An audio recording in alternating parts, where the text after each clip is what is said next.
Focusing here on Irma, I want to start first with the hurricane hunters, which are flying into it. Actually, there's two planes that are in it. No, they're not going to, of course, impact each other. They're flying at different flight levels here, but you can see they've seen pressure both at 929 millibars when both planes flew through the eye there of the Irma, of course, and seen winds around. This one says here around 180 mile per hour wind gusts there, it looks like, and 168 up there to the north. So again, very impressive gusts of winds they found. They'll continue to zigzag through this.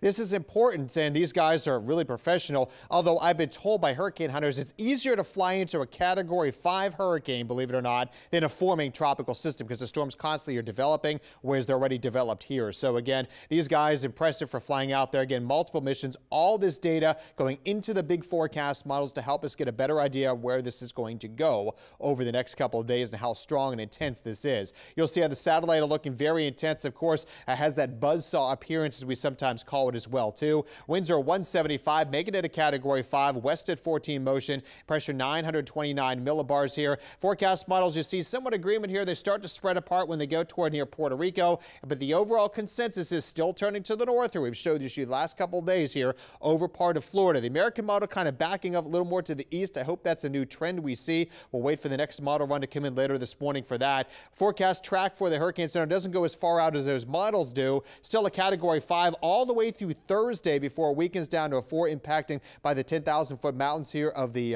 islands here of Hispaniola in Cuba. But again, it's still expected to turn here over part of Florida. Again, remember, it is so far away from here. We have to remember that a lot can change. Forecast models here, you can see pretty much agreement. GFS and European, the two main ones. Then the GFS kind of works its way off to the east. European, which will update later today, kind of over the western coast of Florida.